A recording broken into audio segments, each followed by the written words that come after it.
DJ मिथुन राज। अभी आप सुन रहे हैं दरभंगा से सुदर्शन म्यूजिक की प्रस्तुति।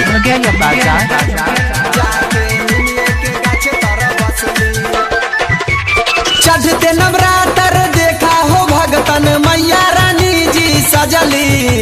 चढ़ते नवरात्र देखा हो भगतन मैया रानी जी सजली। छोड़ के सोना के मंदिर असली जाके निमिये के गाछ तर बसली। छोड़ के सोना के मंदिर असली जाके निमिये के गाछ तर बसली।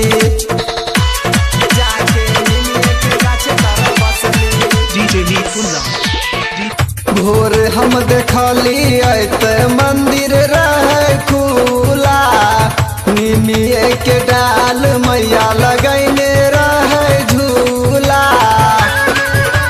जमैया भोर हम देखली ऐते मंदिर रहे खुला।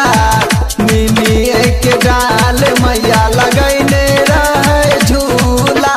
भैरव भैया झूला झूलाबे कन्हैया बजाबै छे बसली। भैरव भैया झूला झूलाबे कन्हैया बजाबै छे बसली। छोड़ के सोना के मंदिर असली जाके निमिये के गाछ तर बसली। छोड़ के सोना के मंदिर असली जाके निमिये के गाछ तर बसली। डीजे मिथुन राज।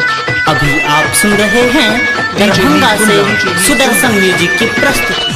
अब की दशहरा में भीड़ लागल भारी। पूजा करैले अइलै सभे नव नारी। जमैया अब की दशहरा में भीड़ लागल भारी। पूजा करैले अइलै सभे नव नारी।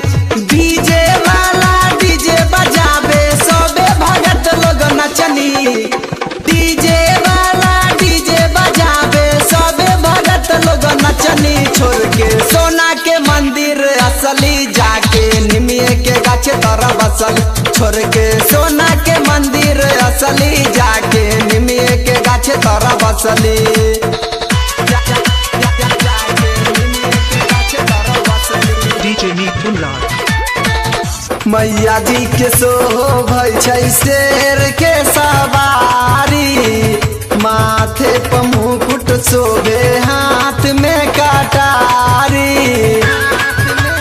जमैया मैया जी के शोभै छै शेर के सवारी। माथे पर मुकुट शोभे हाथ में कटारी। राइटर सुजीत गाना लिखल कई करम दीवाना गावल कई। नीतीश प्रकाश गाना लिखल कई करम दीवाना गावल कई। छोड़ के सोना के मंदिर असली जाके निमिये के गाछ तर बसली। छोड़ के सोना के मंदिर असली जाके निमिये के गाछ तर बसली। चढ़ते नवरात्र देखा हो भगतन मैया रानी जी सजली। चढ़ते नवरात्र देखा हो भगतन मैया रानी जी सजली। छोड़ के सोना के मंदिर असली जाके निमिये के गाछ तर बसली। छोड़ के सोना के मंदिर असली जाके निमिये के गाछ तर बसली।